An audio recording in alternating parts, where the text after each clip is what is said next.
Hello everyone, welcome to another MCAT ACE lecture. In today's lecture, we are going to discuss the recombinant DNA and the biotechnology. This is actually one of my favorite lectures. I'll get a chance to show you how we can use all these techniques to create different transgenic animals for studying human diseases, how we can create recombinant DNA for production of different proteins, like for instance insulin, for treatment of human diseases, and so on. So this is, in my opinion, one of the very cool lectures that shows us how we can use the advancement in genetics in helping the humanity.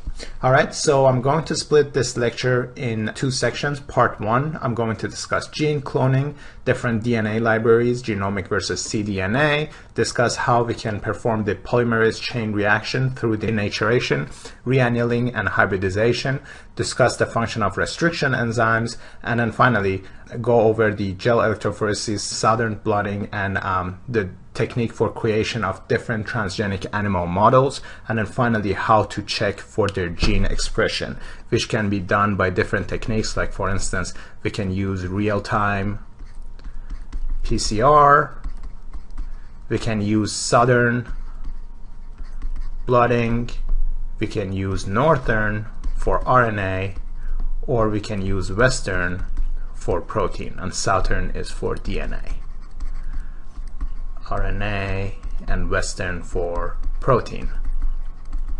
So let's start with the lecture. Let's starting with gene cloning. Can you tell me what does gene cloning mean? It means making many copies of a particular sequence of DNA. So making many copies of a particular sequence of DNA.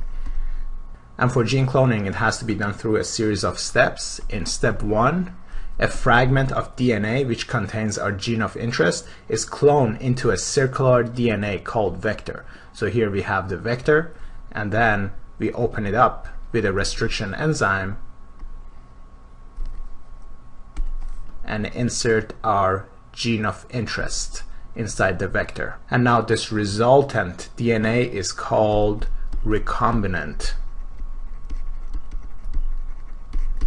DNA because it's actually being artificially made by combining constituents from different organisms. So here now we have a recombinant DNA.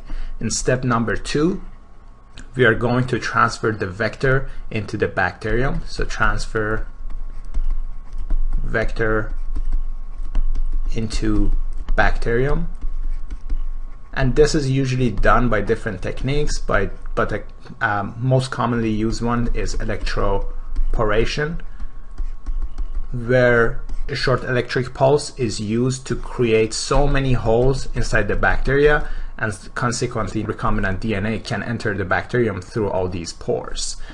In step number three, actually let me pick a different color. In step number three, we'll let the cell divide. And so one advantage of this recombinant DNA using the plasmid is that plasmids will replicate independent of the nuclear DNA. So once the cell divides, this plasmid will also divide independently of the cell, and now we will have many copies of the plasmid.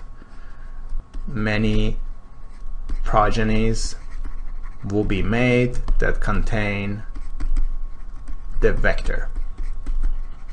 And so once many divisions are made, a colony of those cells are made that contain the vector, and this vector is containing the recombinant DNA. So now we have so many cells carrying the vector or the plasmid that carries our gene of interest. And so here I've created a drawing for you to summarize all these steps. So there you go. You can see that here we have the human cell. Let's say that in this instance we want to make more insulin protein. So what we do is that we isolate the human DNA and cut the insulin gene with restriction enzymes that are flanking the gene. And I'll go over the function of restriction enzymes later in this lecture. Likewise, we will cut the plasmid open with the restriction enzymes, and now with the help of the ligase enzyme, we will glue gene of interest with the vector. So ligase enzyme helps bind ends of these two DNA fragments together. The resultant vector is called a recombinant DNA. Now via the electrophoresis, we will create holes inside the bacterium so that the vector could be picked up.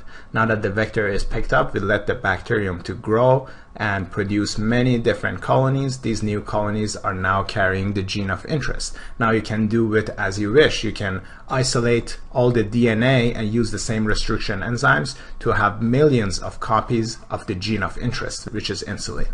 Or you can try to isolate the protein from the culture and isolate insulin from the mix of proteins. So there are many things that we can do with it once we clone a gene of interest.